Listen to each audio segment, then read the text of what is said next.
Our boy has it all. A shiny red whip that has everyone looking at him in envy. A six of him on frame built like a Greek god and a face card so deadly that everyone is taking pictures of him. He is the richest kid on campus with an amazing supercar and an even more amazing girlfriend around his arm. This 11 by 10 baddie has all the dudes glaring daggers at him.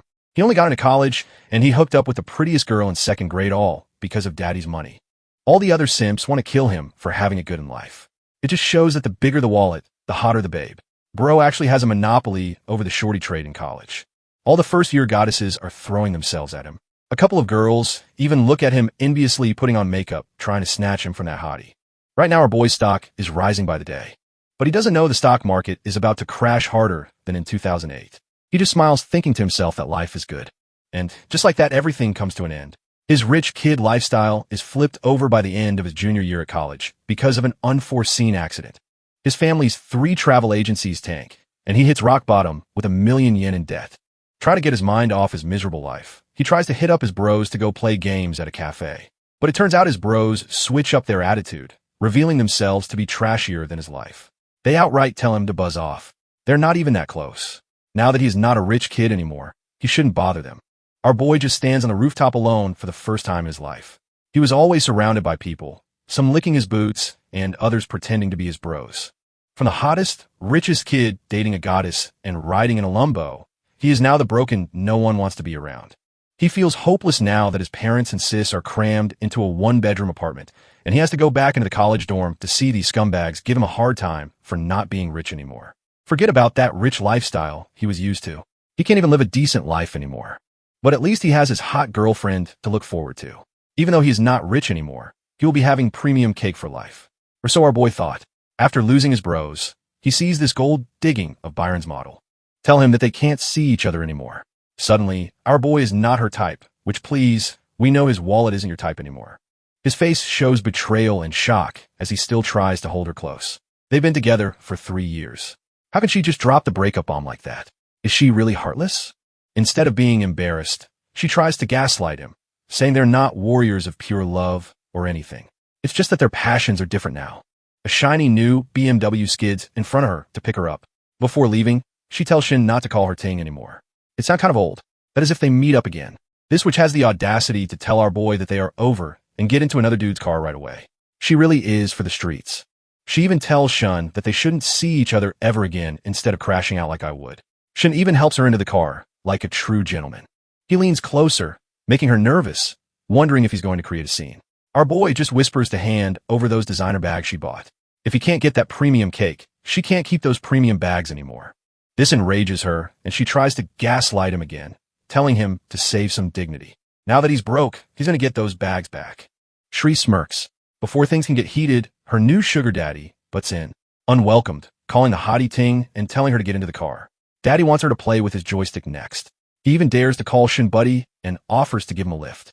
Shin can't believe that first of all, this uni in his 40s is calling his ex-girlfriend Ting when she said it's outdated. And second of all, he's offering to drive him around. That oldie nasty son of a gun says that they're not in a hurry. They can even give him a lift. After all, it must be a huge blow that he broke up, and he just wants to make sure Shun gets home safe and sound. Shun is on the verge of crashing out. How about he finishes him off as a courtesy? But instead of crashing out like any normal human would, Shun leans closer and tells him that he's a good guy, and he appreciates his concern, but his place is just a few steps away. He also tells the old dude to take care of Ting. Ting sits in her car and looks guilty, but the damage is done. Poor Ting doesn't know what bro has in store for her. He just smiles and tells the old guy to take notes from the pro. He even tells him the brand of protection she loves and also what kind of stocking she needs. He makes it clear that even though she's dressed lavishly, she's used goods and this old dude is just having his leftovers. This infuriates that dumb, trashy scumbag so much that he just rides off into the sunset, holding what remains of his dignity. Instead of getting a babe, he got roasted by Shun in 3 different dialects of violence. Shin just looks at the sky, wondering if that was the right choice not to create a scene, and also to let her keep those handbags, even though it's not his business anymore. He hopes that she leads a good life. It's as if the gods are moved by how pure our boy's heart is. A system window echoes that everyone wants to live the perfect life they deserve. And all of a sudden, he enters the matrix with a system screen loading up the perfect life system. His stats are displayed, and he wonders what in the solo leveling is going on. Is he hallucinating after getting dumped or something? Well, it turns out everything is legit. The perfect life system is now loaded up.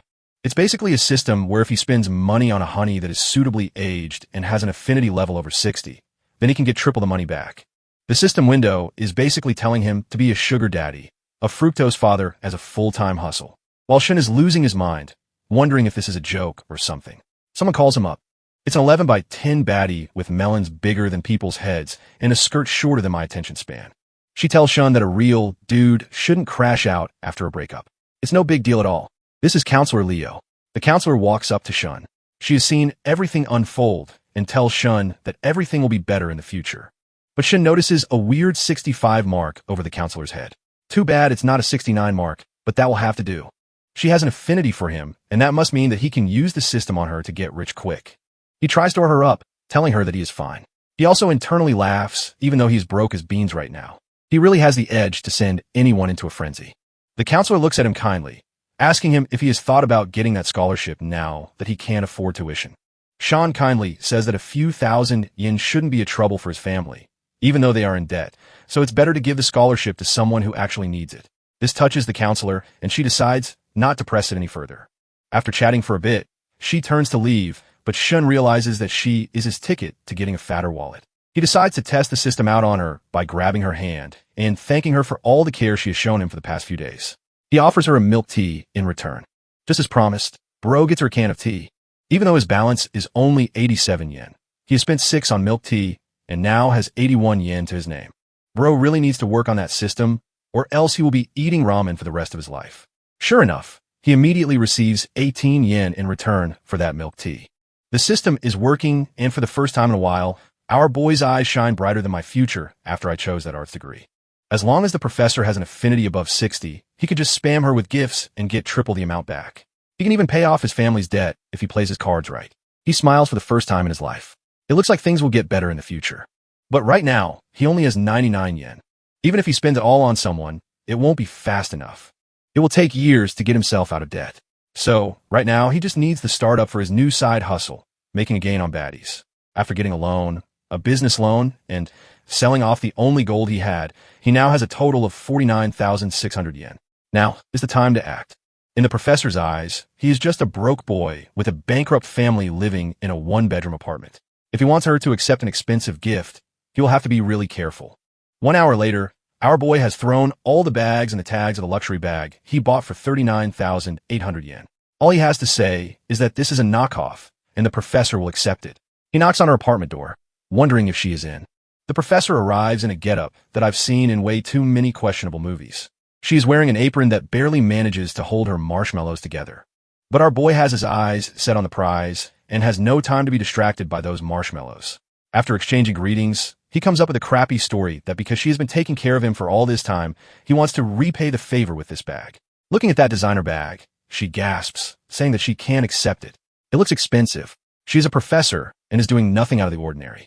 But Shen tells her that this is a knockoff purse that cost him only 200 yen. Knowing his family's position, how can he spend more on a bag?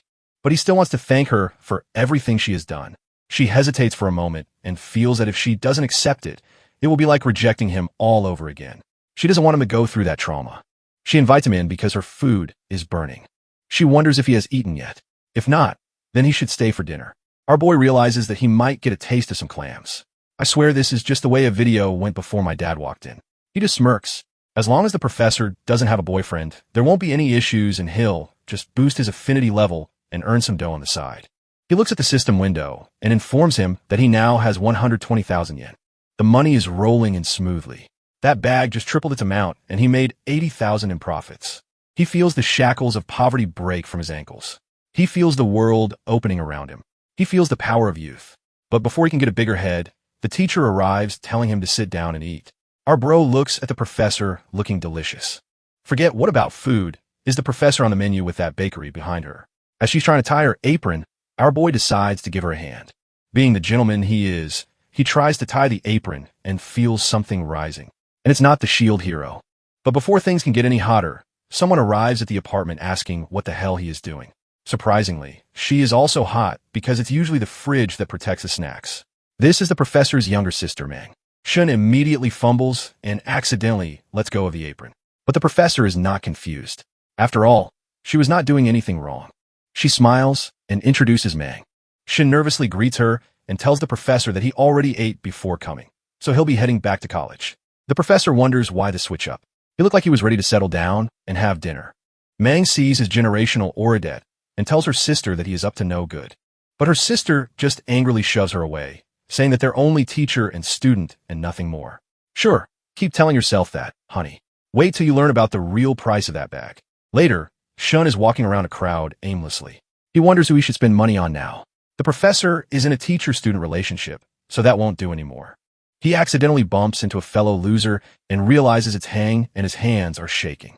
He either had the best solo fun time of his life, or he is really constipated. It turns out Huang's goddess went to the movies with Jampang. This is his roommate, Huang. Shin smiles nervously. He's been singing over Fong, the prettiest girl in the class and a sophomore.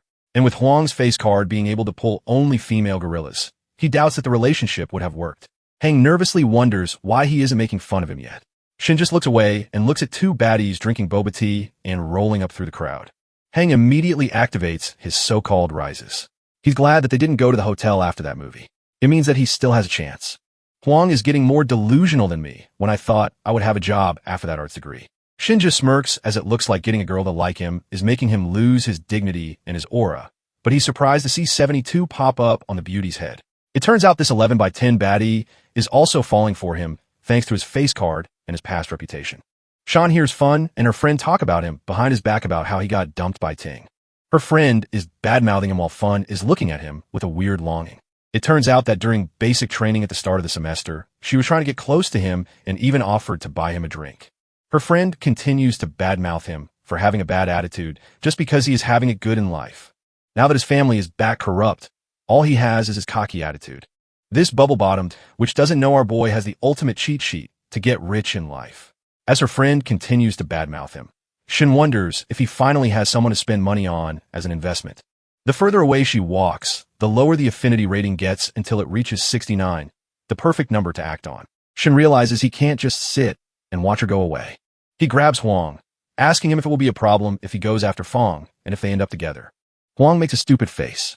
He knows that with his face card, it would be a miracle if his bloodline continues. But he's still jealous of Shun, wondering if he thinks he is still the guy who drives a Lumbo. But he won't mind as long as she doesn't end up with Lean Fong. He doesn't care who she's with. That's all our boy needed to hear before running after Fun, promising to give it an honest shot. He walks up to Fun, ready to wear her hat off. Her ugly friend tries to shield her from Shun's hotness, asking what he wants to do with Fun. Shun is taken aback by her resistance. He comes up with a story that he just wants to book a table at a high-end restaurant and wants to ask Fun if she would be free for lunch. Fun is a bubbling mess. She can't believe that the once great Shun is asking her out for lunch. Her friend is still skeptical. How can he talk about that 5-star Japanese restaurant that costs $1,000 per person? Shin just smiles and scratches his head. He tells Fong that they can go for a walk after dinner, and maybe she can help him pick out a gift for his little sister. After she's free, she should let him know by noon. Playing it smooth, he walks away, promising to see her tomorrow. Huang is looking at Shun operate unparalleled riz with an open mouth. Fong can't believe that she was asked out to a high-end restaurant by Shun just after she watched a movie with Zenong Pang. She asks her friend if it's okay or not. Her friend turns out to be a sucker for free food. She tells Fong that it's top-notch Japanese food. Even though Shun might be a bit arrogant, he has a killer face card and Zongpong only has family money. If Shun can make a comeback, he will easily be one of the most successful people out there. Surprisingly, her friend gives her good advice, which is rare for girls that she'll lose nothing by going. It's just dinner and a walk with no mention of Netflix and chill. The next day, Fong is all dressed up in a cute crop top and a pencil skirt. Shin is also out there showing his finest threads. The host serves them a wide variety of sushi, telling them to enjoy the meal. After sitting, Fong asks Shun about the hard time his family is going through, and he shouldn't have spent so much on her. Poor girl doesn't know that this is a business transaction. Our boy will be rolling in dough after spending money on her. As soon as she sits, her massive cake factory is visible through her skirt. Looking at that cake, Shun whispers that the flavor is incredible and worth it. He tries to look away. It's been 2 months since he played the field, so he tries to calm down and take a sip of tea. From wonders why he went out of his way to ask her out to pick a gift for his sister. Shin says that he always wanted to invite her to dinner, but couldn't find the right time. Instead of that affinity value going up, it starts going down until he reaches 66. Shin raises her eyebrow, wondering why his raise failed. Did she want a different answer? He switches up his tactics and reminds her of their time together in basic training when she bought him a drink and they chatted on Snapchat for a while. Realizing that Shun remembers their exchange immediately lifts her mood and her affinity until it reaches 69 again. A naughty number and just what Shun wanted. Shun tries to calm down and remember the day when he was a smooth talker. 40 minutes later, he is at the counter paying 3,000 yen for a single dinner. From her perspective, Fong's monthly rent and entire budget are 3,000 yen. She can't believe this dude just blew 3 grand on a single dinner. That boosts her affinity value to 73. She also compares Zinpeng and how they decided to eat at the school cafeteria after the movie, even though he is supposed to be rich. It turns out that being rich and being a gentleman are completely different. Shun looks at his phone and immediately gets a 3 times refund on the meal value. And it also turns out that the more the affinity points increased, the more the refunds were doubled. So, he got 10,000 yen after spending 3,000. Now, that's the system that can pull anyone out of poverty. Fong smiles and loves how the date is going. She also wonders if it's the power of money, but she feels more inclined toward Shun. They still have to hit the mall to pick out a gift for his sister. At the mall, he runs into Aunt and his washed-up girlfriend going into a luxury bag store. The timer raises her eyebrow, wondering why Shun is here. His days of buying designer goods are supposed to be over. Shun is even on the verge of stroke. How are they here? How can Shun spend money at a place like that? This is supposed to be his turf. He's an exploited worker who had to buy a mountain of bags just to win overtake. And now Shun shows up with an even prettier girl to spend money on. Shun looks at them heading towards the store and asks Frank if it's okay if they hit other stores first. UNS takes it as a moment of weakness. He tells Shun that they should go in and take a look together. After all, window shopping costs nothing. This ugly old bastard doesn't know our boy has the ultimate system backing him up. An infinite money glitch. Miss Fake Redhead also angrily wonders what Shun is doing over here, as if her sorry bottom owes them all. Shun just looks at them as if they're mosquitoes. He's just here to buy a gift for his sister. And Unsuch realizes that even though he can't match Shun bar for bar, he will now try to match him band for band. He tells Shun that he should hit the toy store. He heard that there's a sale going on, and maybe he'll be able to afford a toy car. Even Miss Ting walks up to Fong, trying to scare her into leaving because Shun is a liar. Shun walks up in front of Fong wondering what she is getting at by calling him a liar. When did he lie? UNS tells Shun not to yap, while try to be a rich kid. He starts going off about how a man should have class and should spend on their woman. And they all know that his family is dirt poor right now, so he doesn't need to pretend to be rich. Shun is infuriated. He feels disgust crawl in the pit of his stomach and realizes that these two losers are made for each other. While he's thinking of letting them go without embarrassing them, the Perfect Life window has a different plan. It hits Shun with a time-limited task he needs to spend on a person with a level 60 affinity level and also to raise others' negative emotion levels. The system is basically telling him to spend money on his girlfriend and rage bait these two losers into disliking him even more. Shun smiles. It looks like he'll be educating them in the fine art of violence and embarrassment today. He turns to Fong, leading him into the store, promising to just have a look at the store. The salesgirls are gossiping about Shun. He used to be a regular over here, but now he's just an ex-rich kid trying to throw his weight around by having a baddie around his arm. The trashy sales rep tells her friend to go look at Shun and tint him while she takes care of Unk and his little kitten. For someone built like a Discord mod, Unsure is playing in the big leagues. Tyne looks at the bag wondering if he can pay now. The sales rep immediately walks up telling her friend to go tend to Shun. Her friend wonders how it is fair that she gets the good customers while she's stuck with the ones who won't buy anything. The sales reps are happily showing Tyne several bags and accessories. Along with the accessories, the bag will cost 100,000 yen. The accessories are just 2 bootleg lab busts. Shin looks at Fong, telling her not to worry about saving money. The bag is pretty and the design is youthful. The sales rep nonchalantly says that together it will be 50,000 yen, which is kind of expensive. Anna is having an existential crisis after hearing that price tag. He wanted to buy her a 20,000 yen bag. 100,000 is too much for her used-up clam. She tries to sweet-talk him into buying it to show Shun just how powerful he is. After all, he drives a BMW. Yunik is not ready to spend that kind of money on boyfriend privileges. Shun just smirks, telling the reps that he wants both the bags and the accessories. The look on Unsuck is in Ting and LT, Unk and GT. S faces is priceless, and Fong is covering her mouth in shock while the sales rep is cursing the heavens and the earth because she didn't tend to Shun. He is supposed to be broke, and here he is buying everything without a second thought.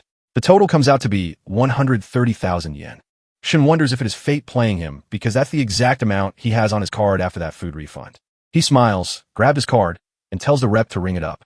The rep is about to cry tears of joy. who knew that tending to him would be the biggest sale of her lifetime. She didn't expect Shun to be so generous. While everyone is in shock, Ting has the audacity to wonder why the hell he is spending this kind of money when he is supposed to be bankrupt. She probably feels bad that she traded this hot boy toy for Ant, who is supposed to be rich. Ant tries to come up with a story that Shun probably took a loan or something. Shun just smiles and looks at them raging. He tells them to think whatever they want, and also tells Ant that he is not broke either. Why doesn't he buy another bag for Ting? It only costs another measly 20,000 yen. The Ant is on the verge of a brain stroke. Shane continues to pressure him that someone who drives an Audi that costs 700,000 yen shouldn't mind spending more on his girlfriend. This stupid little redhead turns to her sugar daddy, telling him to show his power in front of Shun.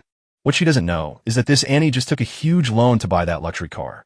He tries to save his dignity by pretending to call someone for a business meeting. He tries to sound important on the phone call, yelling that no one can proceed with a million-yen project without his authority. DRA probably has the calendar app on speed dial to grudgingly tell Shun to take care of himself and storms away, raising her hatred value. Shun looks at them walking away, wondering if it's worth arguing with them anymore. He then turns to Fong, telling her to take the bags. She nervously says that it's too expensive, but he says there's nothing. It's just a bag. She had to put up with her nasty attitude. It's the least he can do to apologize. Fong nervously accepts it, and Shun just smiles, telling her not to thank him so fast. After all, this is for her as well. He hands her the second bag as well, saying that he's not sure if his sister will like it, but at least she can have something she put thought into. In reality, his little sis would probably bash his head for buying something so expensive, and they're supposed to be broke. Fur looks away, nervously, saying that she can't accept something so expensive. But Shin seals the deal by playing the good guy, telling her not to worry. They have plenty of time ahead to look at the future. Even if she doesn't accept it, he'll feel bad.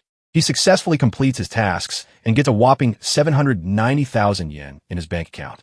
Mission passed, respect increased, and the bank account is getting fatter with each exchange. Shin smiles and leans closer, looking into her eyes. He realizes Fong is his money tree. All he has to do is take good care of her and not let her affinity level drop below 60. He activates his charisma, telling her they should head back. It's getting late. At this point, he is fighting his demons not to suggest that they head back to a hotel to see how things unfold. Fong blushes and raises an eyebrow going along. Back at his dorm, a rich kid in designer pajamas is being hyped by his lackey. They keep telling him that he is different than Shun because Shin didn't mention going to a hotel. They keep trying to hype up their master while talking down to Shun, even going as far as to suggest that they celebrate Zhang Peng's victory. Shin just zones out and goes into his room and finds his roommate raging about Zhang Peng and his boasting. He took the prettiest girl in the class to a movie, and who knows what happened late at night. This waste of space doesn't know that our boy took the class flower to an expensive dinner, bought her designer bags, and dropped her off at school. Shinja smiles and tells him that his glory days are numbered. Fong won't end up with Zongpong. His bro looks at him as if he is still in denial about his broke face. Doesn't he know that he is not that kid anymore? Besides, Fong didn't agree to go out with him today either, so it looks like she's going for Xingping. Shang doesn't bother correcting this waste of space's assumptions. He just checks his bank balance and sighs in relief. He now has more money than ever, so it's a good time to visit home. While visiting home, he sees his distant uncle lounging on his couch. He greets his uncle with a hint of annoyance, while Shane's father tells him to go into his room.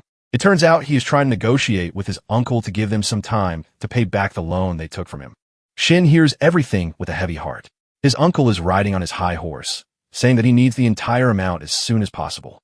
Shin's mother angrily yells that he should remember who lent him 300,000 yen when he wanted to start his business, and now he is here for only 200,000 yen, pressuring them over and over again. Shin's father nervously tells his wife to stop talking and making things difficult, but she refuses to back down. After all, she talked to the uncle's wife, and he doesn't have any urgent expenses. Looks like Shin also has a good for nothing uncle whose only purpose in life is creating drama in the family. His uncle says that paying off debt is important, and as a member of their family, he is asking nicely or he has other means to get that money. Shun's mother angrily yells, how dare he say that he is going to get violent? His father, on the other hand, calms her down. They decide to see if she has any gold left to sell. Seeing his family in strife, Shun's system boots up, saying that a perfect life shouldn't be burdened by debt. He has a limited time to pay off all family debt, and the money he spends on clearing the tab will be returned multiplied by 2. And if he uses 200,000 yen to clear the family burden, then he will also get 1,000,000 yen for an expensive car. Shun looks at the system in disbelief. What did he do to deserve this? But he also smiles because this is the perfect time to get revenge, and show everyone what he is made of. Instead of spending daddy's money, he will be spending God's money while his parents are looking at the last bit of gold they own.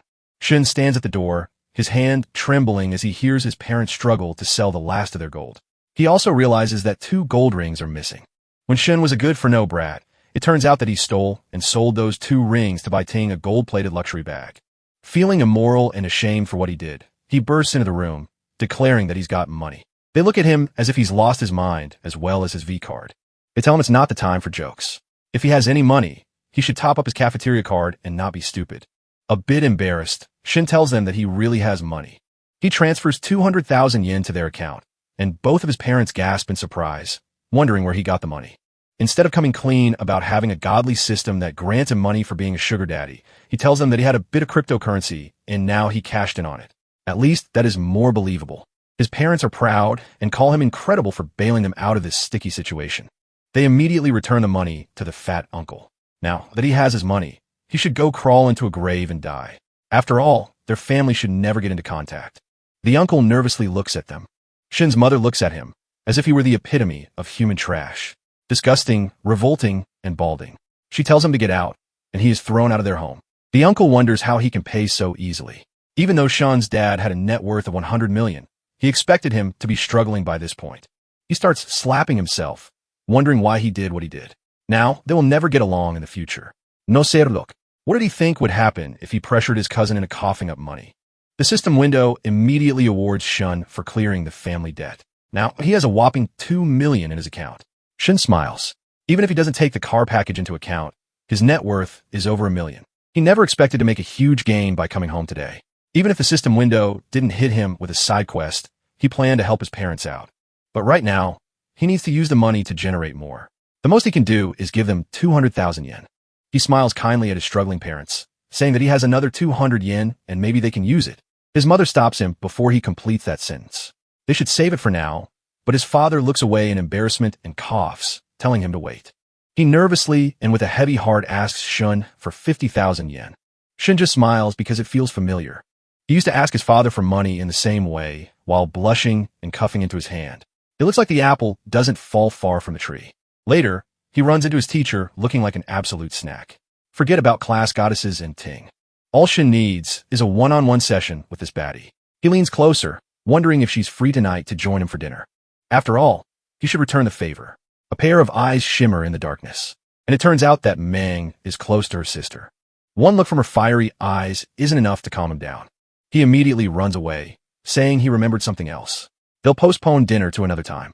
Mang angrily yells at her sister that this guy has bad intentions. This not-nosed brat doesn't know that all our boy wants is to shower the professor with gifts, treat her like a prized possession, and maybe, just maybe, book a private tutoring session. The professor says it's just dinner and nothing else.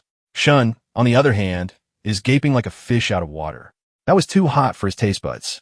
Back when he drove around in his Lumbo, back when he had Ting by his side, he remembers all the good times they had in the back seat. He wonders if that time will arrive soon enough now that he has the means of getting a car. He hits up Fun, wondering if she's free to go look at cars tomorrow. Fun agrees, and her friend is hyping her up that they're already picking out cars together. They might as well get married.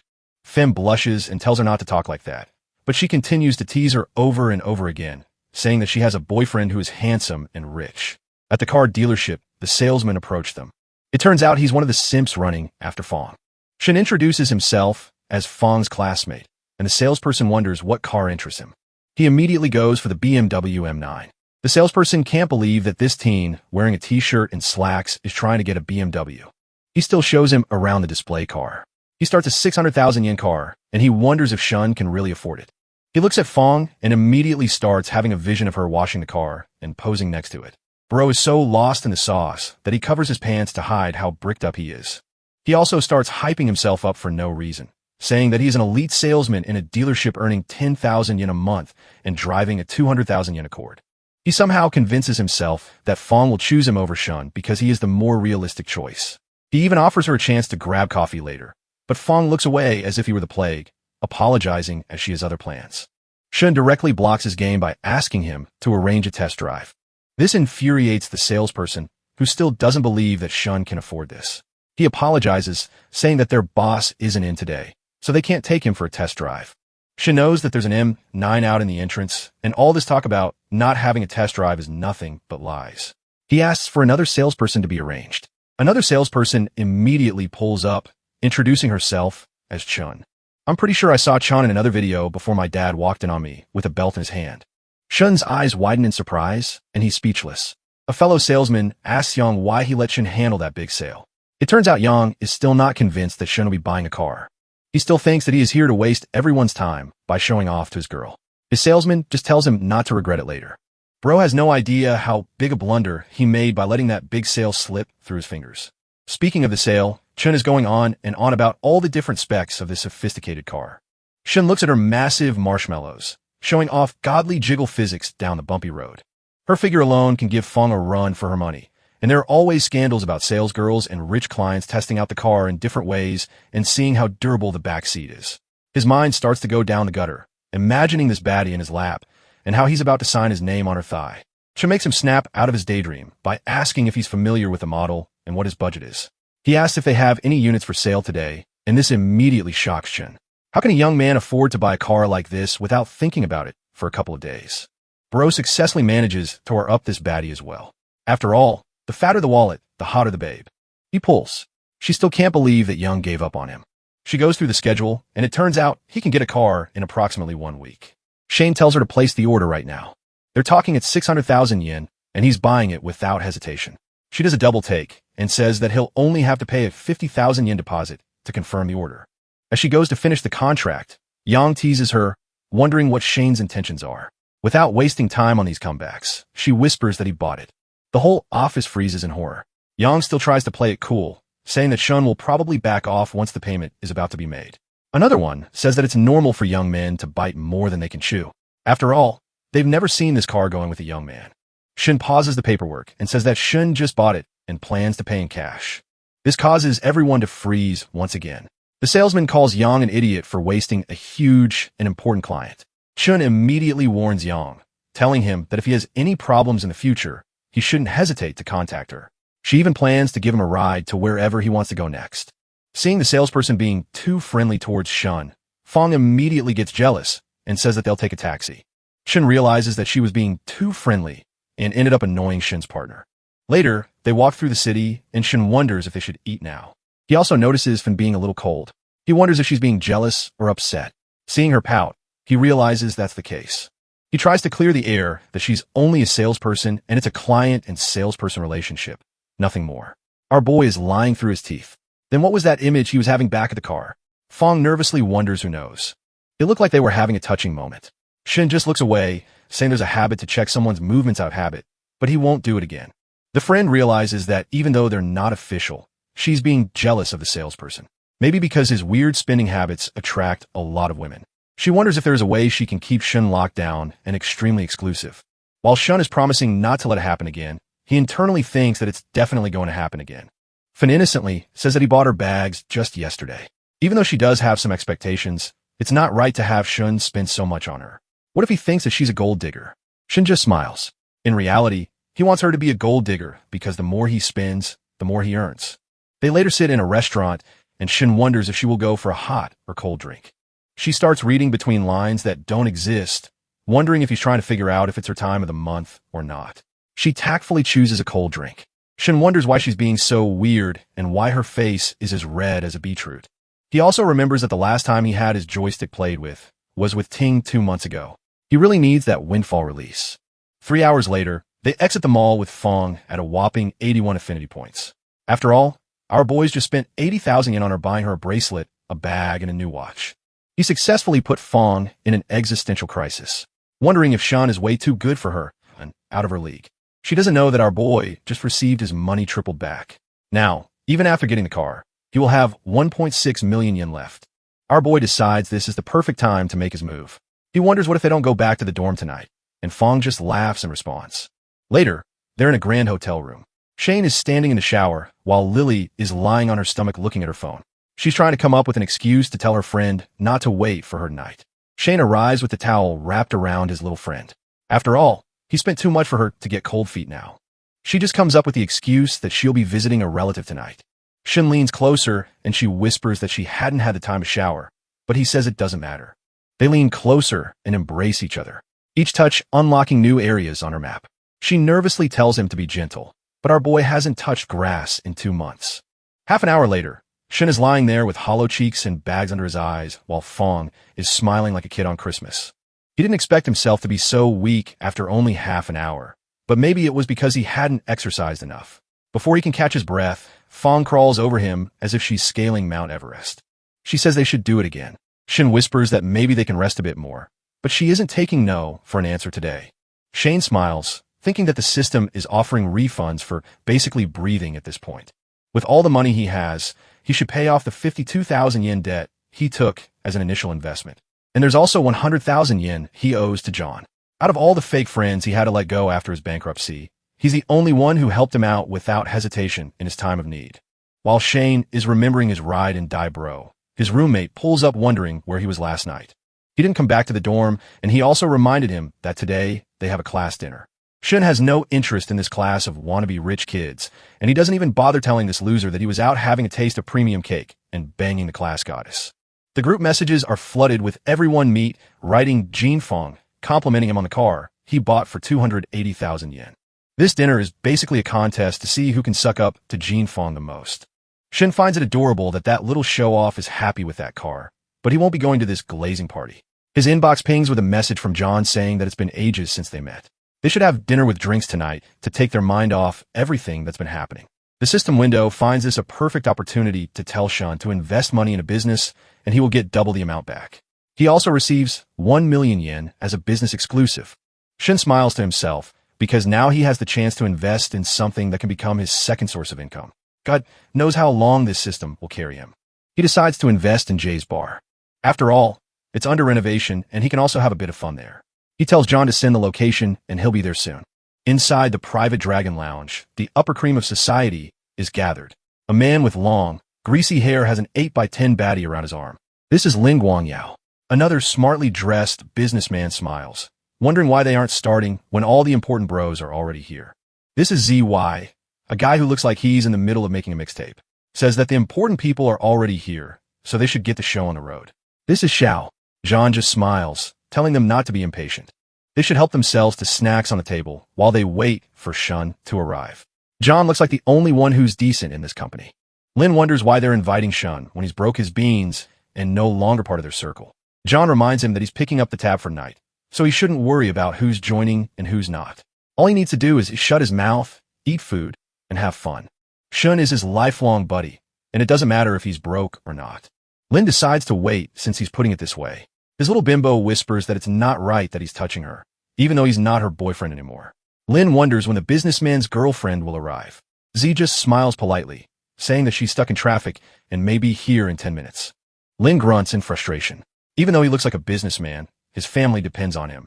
And by a weird stroke of luck, he landed himself a girlfriend with a perfect pair of peaches hidden in a tiny skirt. She's every guy's dream who works in a corporate. He wonders if he'll get a chance to pull a baddie himself. Right in the middle of this drama, Shin arrives wearing a torn shirt and a dirty vest, as if he's been homeless for the last 10 years. He apologizes for keeping everyone waiting. John doesn't even take notice of his clothes and greets him heartily. Chanel says that there was weird traffic along the way and the Uber driver probably took a longer route to get here. John just smiles, commenting on how some drivers are totally unethical. Lin, on the other hand, is enjoying seeing Shun in such bad shape. The guy who used to drive Lumbos is now taking Uber. What a joke. Little bro doesn't know that Shun just bought a $700,000 car. $1 million is now only pocket money for him. Lin even teases him that while everyone had to drive themselves, Shun already has a personal driver. The businessman's girlfriend also arrives, and it turns out it's Chun who's looking absolutely bombastic with that low-cut blouse barely hiding her wealth. She apologizes for being late, and the businessman just smiles, introducing everyone to his girlfriend Shun, who is a top salesman at a dealership. He secretly feels an air of superiority over everyone, just because he has the prettiest girlfriend out of them. Shun looks at Shun wearing rags and wonders why he's here after picking up that M9 yesterday. Turns out Shun doesn't only have beauty, but also brains. She decides to not recognize Shun since he didn't greet her first. 40 minutes later, Shun announces to everyone that he's going to upgrade his bar and he's setting up everything. Now that they're all here and they're all his good friends, he's hoping to invest and grow together. He hits them with a business pitch, basically asking for 700,000 yen in exchange for 30% of the bar's share. He nervously looks at everyone in the room and realizes everyone is avoiding his gaze. Lin wonders why Sean is looking for investments over here when his daddy is worth tens of millions of dollars. He wonders if it's because of his poor investment record. The businessman also looks away nervously. He'll have to save 2 years to gather $700,000. Bootleg Eminem is sucking on a candy, wondering why he's here to ask for investment when they're here to just be freeloaders. Every one of these losers turns away. John realizes that everyone here is a freeloader who wants to take advantage of him for food and drinks. John finally gets it. Every single one of these losers is just waiting for him to fill their plates and drinks. When it comes to pulling together for each other, they might as well be limp fish flopping on the floor. He nervously swirls his chalice, asking if someone will at least have the decency to say something. Lin breaks the silence, telling Shun that if he needs money, then it's better to just take a debt. They're willing to chip in and help him open up the place, and he can pay them back whenever he feels like it. The businessman also chimes in, saying that they shouldn't be partners halfway. It won't be fair to him. The second-rate rapper looks at the businessman, coming up with an excuse not to invest, seeing Shin's bankruptcy and not lifting a finger to help him. This group is nothing but a pack of losers hyping each other up. Some of them are even angry that Lin mentioned letting John borrow money. John closes his eyes in desperation and anger. He wanted to partner with everyone so they could do business and grow together, but it looks like he underestimated their bro code. He is clearly talking about investing and becoming partners, and Lin skillfully turned it into a plea for a loan. He tells everyone in a disappointed tone that he won't be here to borrow money. Instead of being embarrassed, Lin smiles, saying that becoming partners makes no sense, so they should just keep drinking and having fun tonight. Only Shun is the realest of them all. He has seen their true faces firsthand after his family went bankrupt. They are all parasites who just sit around and drain their family's finances. Disheartened, John tells everyone to enjoy themselves while he heads out. Unexpectedly, Shun offers to lend him the 700,000 yen he needs as an investment. The room falls silent. Lin starts laughing uncontrollably, telling Shun not to joke like that. They all know where he's coming from. They all know that instead of cereal, he has struggle O's every day. The dumbass rapper tells Shun to go to the bathroom and wash his face. He must be in a severe state of delusion. Even the businessman tries to act cool, saying that he's older than him and more experienced. Lil Bro doesn't know that his 2 years saving is only pocket change for Shun. Lin takes the mic, offering to pay a round-trip taxi fare for Shun. Only Chin knows Shun's reality. She wonders why everyone is being a disgusting prick to the guy who bought a 600,000 yen car in a heartbeat. Even though she wants to help him out desperately, she can't. There must be a reason why Shun is keeping it a secret from everyone. She's conflicted on what she should do. Shun looks at John, saying that he's already transferred the 700,000 yen he needs. Sure enough, the inbox shows the message of the bank transfer. Shun looks at John, struggling to breathe. John shows the message to Lin, and Lin is on the verge of having a stroke. He looks like a baby from the hydrogen bomb versus the coughing baby meme. He even tries to count the zeros over and over again, and Shun wonders if something is Chon. She looks up at Shun, giving him a full view of her marshmallows in her buns. While Lin stands there, shocked and embarrassed. One of his fellow scumbags wonders what the message said. Lin nervously says that he has some things to take care of, so he'll have to leave. His dumbass cousin wonders what's going on and why he's leaving. Lin tries to bail his cousin out as well, saying that his uncle and auntie are looking for him. His blockhead of a cousin wonders why he didn't get any calls. Lin grits his teeth in frustration because his cousin is as bright as a broken bulb. Now that Shun has shown what a real friend is, they have no chance of saving face. He also wonders why Shun took an Uber just to get all the spotlight tonight. The fake hip-hop rapper also sees the transfer message and immediately bails as well, saying he has some things to take care of. One after another, all of these human scumbags see the message and take their leave until only Chun and the businessman are left. The businessman wonders why everyone's switching up so quick. Chun whispers that they are leaving too. He wonders how she knew that he transferred the money without checking the record. She didn't even see the message. She angrily says that Shin bought an M9 yesterday and paid in cash. This shocks Four Eyes so much that he grabs Chin's hand and asks her why she didn't let him know the moment she entered. If they don't act her out next time, his voice trails off as Chun angrily slaps his hand away, breaking up with him on the spot and wondering what's next time. Today, she has realized what a garbage of a man he is. They should never contact each other ever again. Just like that, Bro lost his dignity and his girl in the same night. John nudges closer to Shun, saying that if he knew that he was such a big shot, he wouldn't have wasted so much money in this meeting. Shun pours himself a drink. These guys are anything but trustworthy. He then asks John to tell him about his business plans and what he plans for the bar. After talking for a full 30 minutes about the plans, John can't believe what an amazing business sense his friend has. As they are both busy with their lives, they need to find a manager to take care of the renovations. In the next hour, Shun hits up Chun, saying that they should meet up around lunch because he has some questions about the car he got. Chun wonders what this is all about. She was busy with her night routine. After all, it takes a lot of effort to be so pretty. Shin just smirks. He only has a single money tree right now. He needs another beauty in his system to spoil. Besides, Chun has the best body he has ever seen in his 26 years of life. Wasting money on her won't be a waste. The next day, Chun is sitting there with the buttons on her blouse, fighting for dear life to hold it together, and her skirt being a formality, showing off those thick thighs that save lives. No wonder she is so famous in sales. A fatty grandpa looks at her and wonders what she is doing out here in store uniform. This balding piece of work decides to flirt with her because he never got to do it before. He is the general manager of the dealership where she works. He tells his subordinates to go do whatever they want. He has some other things to do. The others leave wondering if Chun will agree to date Mr. Shang. Even though his forehead is practically bigger than my house, they don't think Shin would agree to date a man twice her age and thrice her waist size. While they're gossiping about Chun and her new fling, the businessman arrives and hears them talking about her. The fatty grandpa tries to raise her up with a "Po, do you come here often?" line, wondering if he can join. She politely tells him that she already has a date with a friend, but this fatty takes it as a plan to play hard to get. He reminds Chan that he is her superior and it doesn't matter if she is here to meet a friend. Maybe they can really eat together. Chan looks at this disgusting bomb of adipose tissue, telling him to keep a distance. He already has a family and shouldn't talk like that. This excites Fatty even more. He even goes as far as to suggest getting a divorce so they can be together. The businessman is furious. How dare Chin reject him for a guy like that? He's a hot shot who earns 500,000 yen a year and drives a car worth 300,000 yen. Your eyes don't know our broke can ruin him in a game for band-to-band. The businessman looks at Chun squirming next to the fatty manager with tears in his eyes and fury on his breath. He yells at the general manager. How dare he have a fear behind his back? Chun nervously wonders what he is getting at. But right now, Bro is here to prove that he is the alpha. He punches Fatty in the face, and it turns into a full-blown fist fight. Chun arrives and looks at the two idiots beating the stuffing out of each other. It's too sticky a situation, and if not for the fat man, he would be the one lying on the floor right now. He grabs Chin's hand and whisks her away, saying they should get out of here and ignore them. On a car ride, she explains that she was only dating the businessman for 2 weeks. At the dinner, she realizes what a horrible person he is. Shin looks away, saying that it's better to see a person's true self early on.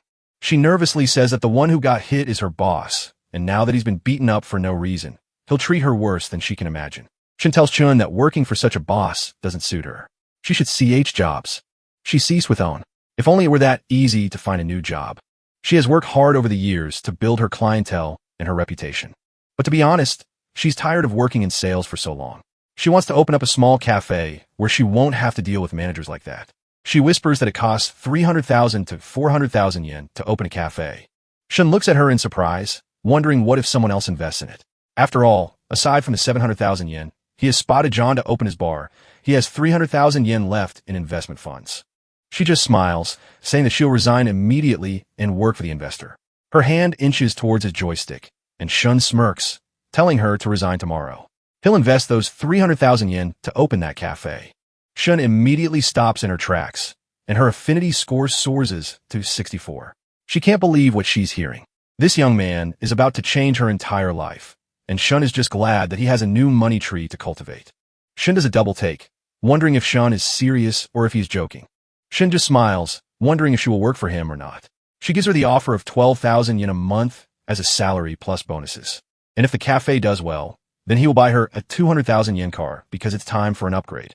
Forget Shun, Bro should pick me. That sounds too good to be true. No sales pressure. Work only 3 months to get a brand new car and an annual income if she imagines herself in a luxurious cage. Well fed, well provided for, but not free. She wonders if she will have to be his little girl toy for the rest of her life. After all, he already has a girlfriend. Even though these conditions sound amazing, she doesn't want to be a caged bird or a third wheel. Shin smirks, telling her not to overthink it. It's his plan to open a chain of cafes.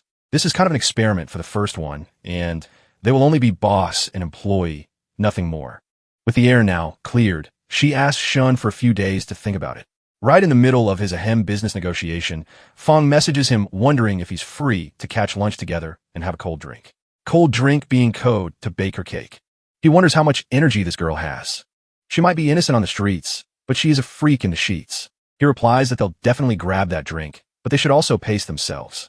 With something new to look forward to, he asks Chin to think about it, and let him know as soon as she makes up her mind. He enters the hotel room, and Fong immediately hugs him from behind. Looking at little bro's success, I should burn my arts degree and pray for a perfect life system, too. Fong angrily wonders why he smells like another woman. He looks around and sniffs himself, wondering if it's because he was in Chin's car. She angrily shoves him away, wondering if he's cheating on her. With how rich he is, it wouldn't be a surprise, but he tells her that he only has eyes for her. Today, he went to the dealership to handle some paperwork. He must have picked up the scent from the sale wraps. Fun mutters that the next time he drops by the dealership, he must let her know, and he must keep his distance from that Shin girl. Shin feels a little guilty, but it's not about being unfaithful to her. He's just trying to find beauties to spend money on. Totally innocent. Fun says that she's going to shower first, but little bro has different ideas. He goes straight for second base. 2 seconds later, Fun is missing her top and lying on her back. She's ready to get his Woody out of the hoodie. Shin just smiles and leans closer. As they start going at it and exploring each other to the fullest, Shin manages to last a whole 2 hours, leaving Fong completely satisfied, but still yearning for more. Shun can't take the pressure. He urgently tries to bail, saying that he has to hop into the shower. He feels so weak that his legs are basically wobbling, and his Woody is now a little twig under the towel. But Fong's face shows that it's worth it. Her affinity points are at 90, and he wonders how the little monster mesh session boosts her affinity points by so much. The system window pops up saying that now that he has achieved 90 affinity points, he will get 1 lottery ticket for 1,000,000 yen, 1 spending voucher for another 1,000,000 yen, and a skill Ruthless and Powerful. Looking at all the perks he has, he activates Ruthless and Powerful, a skill where he'll be able to dominate any baddie he wants. He apologizes to Fong in his mind because he's going to unleash the beast. He activates the power and feels energy overflowing within him. He feels his twig under the towel turn into Thor's hammer. He realizes that with this power, he can make sure that she won't walk for a whole week. It looks like the system rewards him with whatever he needs, but he imagines the 2 baddies still safe from Thor's hammer. The professor and Shun. If he manages to reach 90 with the opposite gender, he can unlock a lot of benefits. He realizes he will have to step up his game. He really needs the next girl to show up with a 90 affinity or something so that he can get a better reward. He turns to Fong with renewed vigor in his eyes. She wonders why he's not in the shower. He grabs her hand and says that he changed his mind. He flips her over like a pancake, grabbing those peaches with such force that she gasps in surprise, wondering why he feels different. Meanwhile, somewhere else, Chin is lying in bed with a guy offering her 300,000 yen a year and a 200,000 yen car just to work in a cafe. Her girlfriend wonders if she ran into a scammer, but judging by Shin's track record of spending money like throwing peanuts, he's supposedly illegitimate, and he's only 21. Her friend wonders how this can be young, rich, and handsome. The holy trinity of playboys. Her friend tries to wrap her dumb head around the offer. She'll be getting a 300,000 yen salary, a brand new car, and a guy that's rich, handsome, and young. What more can she ask for? She looks at the city through her window. He's 6 years younger than her, but her friend reminds her that it's better if a woman is younger, but it's even better if she's a bit older and more experienced. Then she can give him the full Era Fun Times special. And if he manages to land her, he will get 2 godly marshmallows. Chin is still unsure because he already has a girlfriend. But her friend is a true gold digger in every sense. After all, a girlfriend is not the same as a wife. He can have as many girlfriends as he wants. She even suggests that Chun snatch Chin away for herself and be a homewrecker. And if she's being so indecisive, maybe she can have a go at this young Mr. Millionaire. Chin can't believe what her friend is saying. Doesn't she already have a boyfriend? But she says that she would drop her boyfriend in a heartbeat for a man like that. She hangs up the phone and realizes that her trashy friend can't be a source of comfort and answers. She imagines Shin looking at her through the window and wonders what the future holds for her. 40 minutes later, Bro has successfully laid the pipe and drilled his love into her buns. Bro laid the pipe so hard her soul did a factory reset. She lies there hyperventilating, wondering why he was different this time around. He wonders if she means that he was stronger somehow. She hides under the sheets cutely. It's been 40 minutes, and they have done it twice, and he whispers if she's ready to go for another round. She can't believe what she's hearing. She was supposed to be the energetic one, but he folded her like a lawn chair at a barbecue. Life sure is good for Bro. Not only does he have a godly physique, but he also has a system that gives him unlimited stamina. He teases Frank that she studied dance years ago. How about she tangos on his lap? Man really said round 3. After rearranging her internal furniture twice, she nervously wonders how. She doesn't know how to, but he just smirks, saying that she'll learn with experience. He really is a smooth operator. Unlimited stamina system. Bro basically installed an RTX 5090 in his pelvis, having this 11 by 10 beauty take the lead and go on a joy ride she'll never forget. The next day, he's just lying there in bed with a stupid smile on his face. There are no classes this morning, and he can sleep in a bit. He decides to check the lottery, and it turns out that all of the numbers match, and he has won 6.8 freaking million yen. Winning 6.88 million yen right after Shaw boinking is crazy. Bro literally has post-nut lottery luck. He jumps out of the sheets, ready to share this wonderful news with his parents. Ever since they've been bankrupt, they've been struggling. Now change is just around the corner. He zooms into the living room, yelling for his mother. His mother angrily wonders why he's making so much noise. Does he want to disturb the neighbors? He just asks for his father. Where is he? He needs to share something. His father nervously looks at him as if he's lost his mind. Did he get into trouble or something? Shu just smirks, telling him to take a seat because he has won 6 freaking million yen. His parents look at him with awkward expressions. They wonder if they'll have to pay for therapy for their kid. Maybe being poor after being a rich kid is too much for him. His dad tells him to focus on his studies, and he'll take care of the family problems, but Shun tells them to look at the winning ticket. His dad is speechless and breathless at the same time, and his mother yells louder than Shun when he enters the apartment. Shun smiles, saying that even after taxes, they'll have 5 million yen. With that money, they can pay off all their dues and also live a better life. His mother can't believe what is happening. Can fate really be so merciful? She promises to write his name in the family's honor book. Shin nervously says that even though he's in his 3rd year and has 1 more year till graduating, he wants to start a business on his own and gain some experience. His father smiles, looking at Shin being so wise beyond his years. It's good that he has ambition. He's a good boy, but he's also a bad boy. Shin heeds his father's advice and says that he'll only take 1 million and leave the rest for his parents to use. His parents laugh and smile. For the first time in a while, they can genuinely smile and feel the worries melt away. While Shun is having this family meeting, Shun is also having a meeting of her own. Fatty is confronting her about the beatdown he received from her ex-boyfriend. Shun doesn't budge, saying that it's his own fault, and she has nothing to do with that man because they broke up earlier that night. If he wants accountability, he should look for the guy who beat him up. The fatty just laughs. The bruises on his face, surprisingly, make him look even more ugly. But his confidence needs to be studied. Bro is trying to bag an 11 by 10 fatty with a face card like that. He tells her she's not being fair.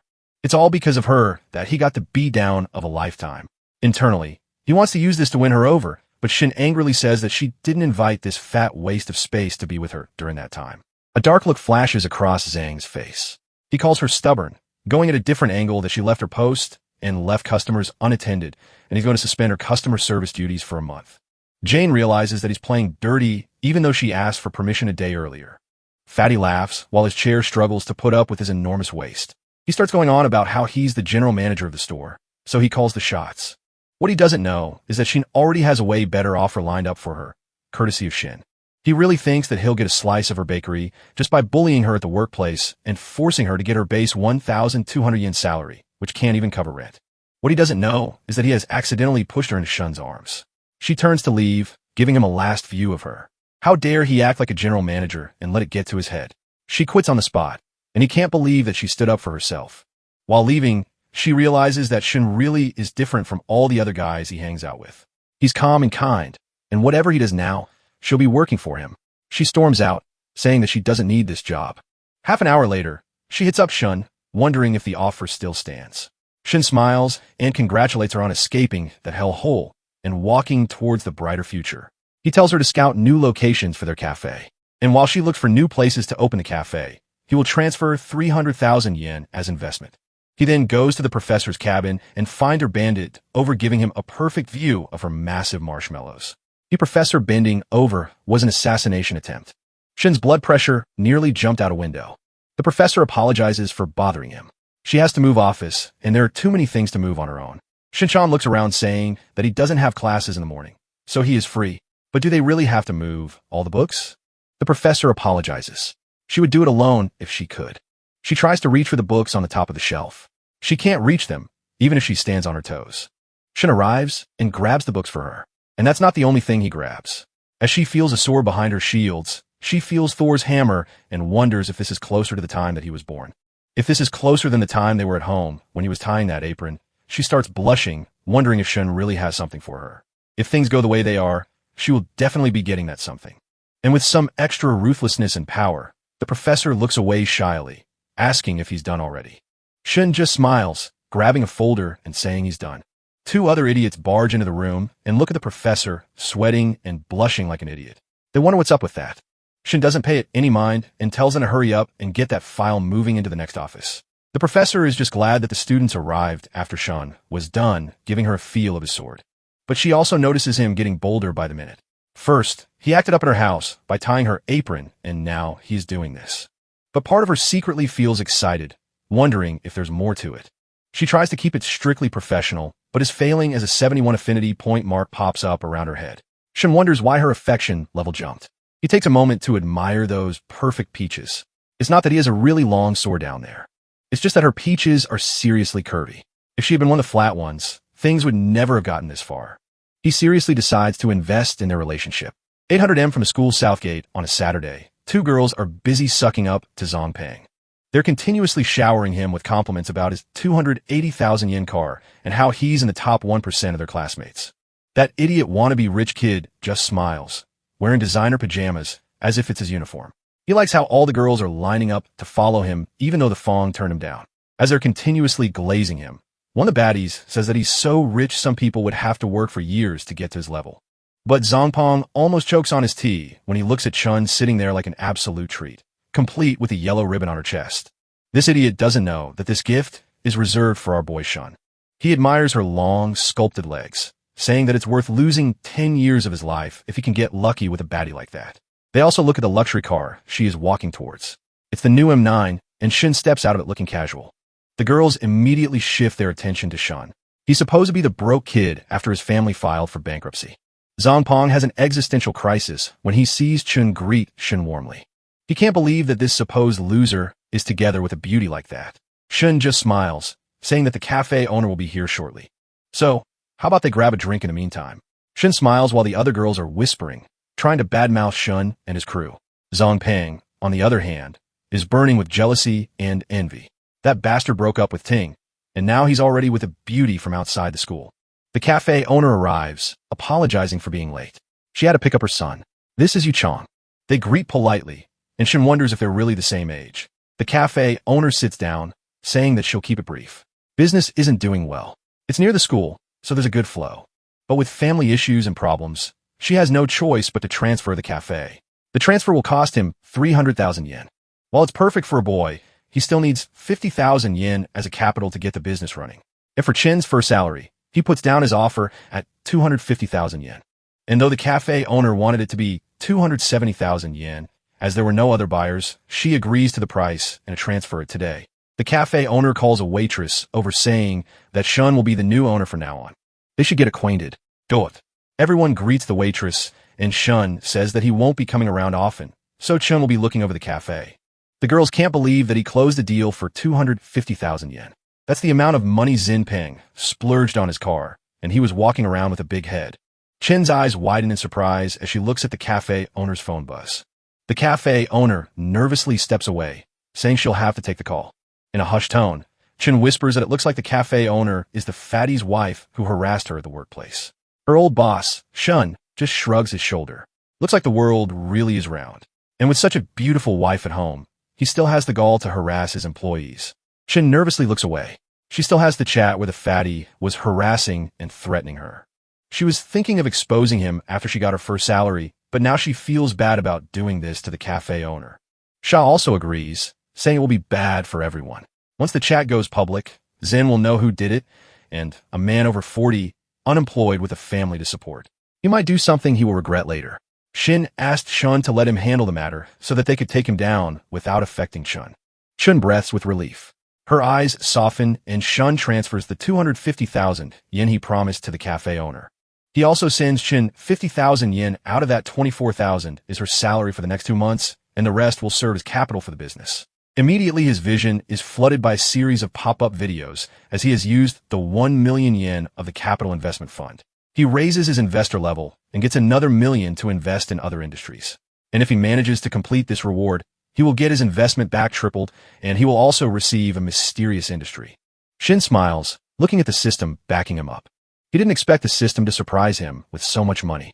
He got 10 million yen to invest. Someone the IRS really needs to investigate, bro, and where he keeps getting money from. The cafe owner smiles, saying that she has received the payment. It's a pleasure doing business with him. They shake hands, and Shun's mind immediately dives into a gutter. He notices what a firm and soft hand she has and immediately starts imagining dancing with the cafe owner. He gets up and asserts his dominance, saying that they might see each other in the future. They arrive in a luxury restaurant that Shun took Fong to earlier. Shun wonders if he comes here often since this is a really expensive restaurant. Shun just smiles. It's not every day they make a good deal in business. Shun looks away while blushing, and Shun can't resist her charms. Any normal man would be singing for her hard. He plays his cards right, asking Shun to sit next to him. As she is about to sit, he wraps his hand around her waist and pulls her closer. After all, he spent 300,000 yen on a cafe she wanted and agreed to give her a 12,000 yen salary a month. He decides to earn some of it back one way or another. Shun looks away while blushing. The only reason Bro can get away with this is that he is handsome and rich. She understands that in this world there is no love or no effort without reason. She also questions whether he wants to make money off the cafe or if he just wants a slice of that premium cake. She gets her answer soon enough as she feels his hand creeping down below. All she has to offer is her premium goods. She nervously whimpers that the waitress is coming and he shouldn't go so far, but Shun tells her not to worry and slides his hand over her sculpted abs, causing her to moan. The waitress tells Shun that they are preparing the dishes and will be coming in. Shun immediately pulls away and tries to catch her breath. Shun, on the other hand, is unfazed and grabs a sushi roll, telling her that this is the house's specialty. Shun can't help but admire his face card. Even though he is rich and handsome, he is a playboy. Even though he still has a beautiful girlfriend, he acts like this. 40 minutes later, they are finally done with the dinner, and Shun is ready to pay 2,600 yen. He thinks that even though the meal was kind of expensive, he will get triple the amount back. So making money is as easy as breathing for him. He scans the code on the machine, and Shun can't help but feel uneasy that someone like him can pay for a 2,000 yen meal just like that.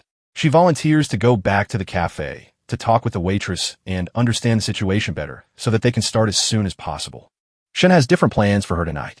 He says that it's already 8:30 and they close at 9 o'clock. It won't be possible to make it in time. Our boy just wants to slime. She nervously tells Shun to drive her home.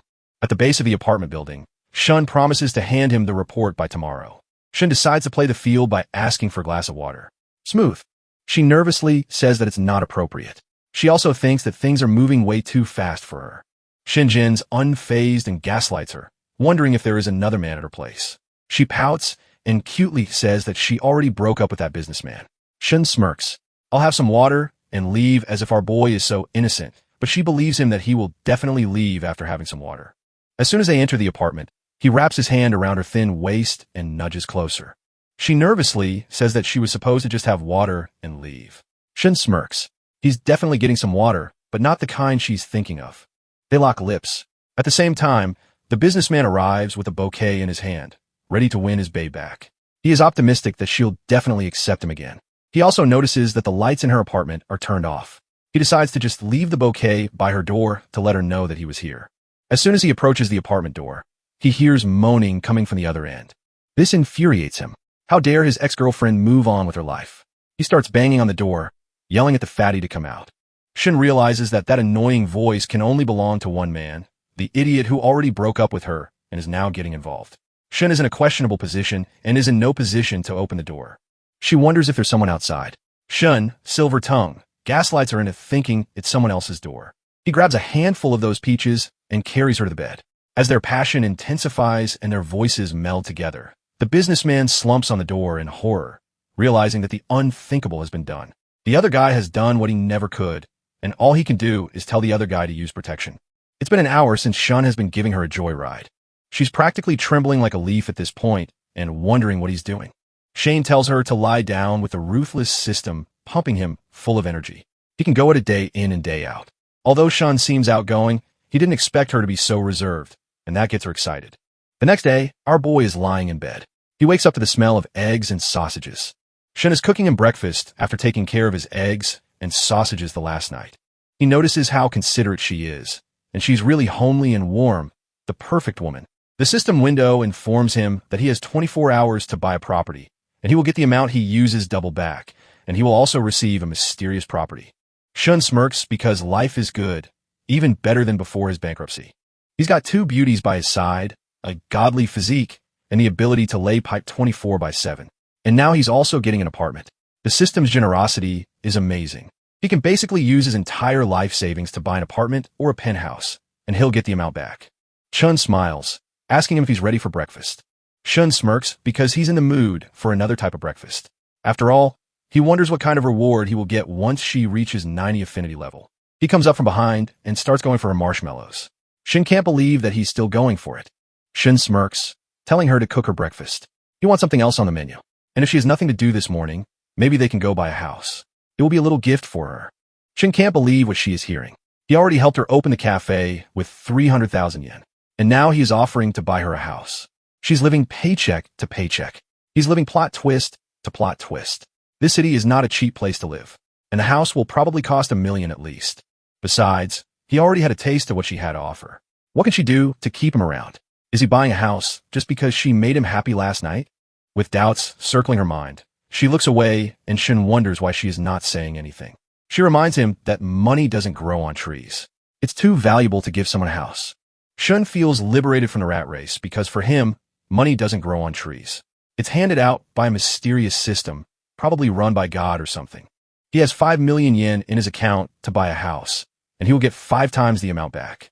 He will instantly earn 17 million. He hugs her closely, telling her not to worry or save money for him. Buying a house for his woman is only natural as he is the top G and a 120-meter house is something she deserves. Tears pool around her eyes. She can't believe what a kind man he is. He reminds her of all the noise she made last night, and the neighbors probably know something is up. After all, she was yelling at the top of her lungs. She looks away in embarrassment, calling him annoying. She suddenly remembers that her 2 friends are coming to the coffee shop to see the progress, so maybe they can postpone their house hunting plans. Shin reminds her that buying a house is different from buying groceries. They will have to book the entire afternoon. Shin immediately agrees to postpone plans with her friends. One of her friends says that something urgent came up and Shin won't be coming in today. Her other friend, Manglu, a personal trainer at a gym, wonders why. Her friend wonders if the man suddenly chickened out and didn't spend the 300,000 yen he promised. Manglu is also skeptical. Though Chun is not the type to show off, it's kind of suspicious, and she hasn't met a man who's young, handsome, and rich at the same time in years. That's basically a mystical creature at this point. Her friend asks what's going on, and when they hear that he's buying her a house, they almost crash their car. Manglu wasn't expecting someone to buy Chin a house. Sure, handbags and makeup are understandable, but a house is a different deal. With a new glint in her eyes, she decides to meet this man and woo her. Men like him probably have a lot of women to play with. Manglu asks Kinchan to find out about their whereabouts. They will help Chun and the mystery man get a house. Internally, she wants to apologize to Chun, but to comfort her. It's better that her own friends are her rivals instead of strange women out there. Kinchan asks for details. 40 minutes later, they're at her sales center. They look at the soaring buildings. Each apartment is worth at least $1 million. They wonder what kind of wealth this mystery dude has to spend $1 million on a mistress. Kong Chong greets Chun, saying it's been a long time. After the introductions are over, Chun introduces Shun. Both of the women are immediately smitten by our boy's killer face guard. Shinshur is a Ferrari salesperson and Manglu is a personal trainer. Manglu immediately tries to rise him up. She leans closer, giving him a full view of her godly marshmallows, saying that he's got potential to pack some muscle on his tall frame. Maybe he should come to the gym. Shin just smiles, saying that at her gym, he won't be able to concentrate. Manglu realizes that Shin isn't worried about her flirting. Shin seeing Manglu flirt and staying calm is insane. She knows he folded her into an origami crane last night. And looking at the bumps on her knees, it looks like they had a really good night. No wonder he's buying her apartment. She really worked hard for it. Shinchan smiles, telling Shin to contact her if he ever needs a Ferrari. Shin realizes both of the girls have over 60 affinity for him. Even though it's been less than 5 minutes, they're already falling for him. Our boy's talk is soaring. Bro walked into the sales center, and every dude in a 10 miles radius got hit with spiritual damage. They aged 7 years instantly. They can't believe that a young, hot guy has 3 hot babes circling around him. The salesperson tells him that if he wants a rent, he can get one for 15,000 yen a month. Our boy isn't here to rent, but to own. His budget is 3 million, and he asks for recommendations. The salesperson immediately shows him to the negotiation room. Getting 3 million just like that is something even Elon Musk wouldn't do. Mangla can't believe what she's hearing. She decides to double down on her effort and pin her with Shun. The salesperson shows him the apartment he can get for around 3 million. Shun is a bit nervous about receiving such an expensive gift, but Shun tells her not to sweat it. A big house is more comfortable to live in after all. Both of the girls burn with envy. The way Chen's friends flip from concern to competition in 3 seconds is insane. Loyalty lasts shorter than a TikTok clip. Chen wants to save money, but Shin insists on giving her the best. This man is a legend, a true alpha, and impossible to find. They have better luck finding a unicorn. He just smiles. They might think that he's a fool, but he'll get triple the amount back. The salesperson offers a bigger discount if he can make a decision today, but he doesn't need any discounts. He just needs 2 parking spaces. Minglu decides to activate her charms. She flicks her hair back, revealing her chiseled collarbone and her massive melons. Shin wonders what's up with her, and she sneakily slides her dress's strap off. Our boy's mind immediately dives into the gutter. He imagines doing ticklish things to Manglu, making her say his name over and over again. He tries to catch himself before his little friend from down under gets up. Half an hour later, our boy is just closing up on the paperwork. It will cost him 2.9 million yen. He signs without hesitation, causing both of the girls to gasp in surprise. Just like that, he has bought his mistress a 3 million apartment, and not even his own name, but in hers. Bangalore wonders when she will get that kind of princess treatment. What they don't know is that Shun just received 15 million yen in return for that apartment. Rose is making money by spending money. Infinite money glitch. Now that his account balance is over 15 million yen, it is higher than even his father's best days. They never had that much money at home. Everything was tied to investments. And if not for Chun triggering this special mission, he wouldn't have become a multimillionaire. He even gets a mansion in another city, and he needs to claim it tomorrow at 9 a.m. Shun smiles because now he has a villa, 2 beautiful babes, and the admiration of multiple others. Even the salesperson is blushing. The real estate market isn't doing that well, but Shin just bought a house for someone he is not even officially in a relationship with. She decides to play the field as well, asking for his contact so that he can get in touch with other procedures and he can also have more information in his future purchases. Shin smiles and doesn't think too much of it. They scan each other's information and Manglu is on the verge of having a stroke. How dare she make a move before her? Manglu gets up and decides to take action. She says she is deciding on buying a small apartment and with Shun's expertise, she wants some real advice. Also, he can count on her for training. Without even asking, she scans his information and he doesn't mind. He's got other things to do, so he tells the ladies to go grab coffee and have lunch. Mangla can't believe that this guy is leaving without even hitting on her. Chun smiles, telling Chinchan,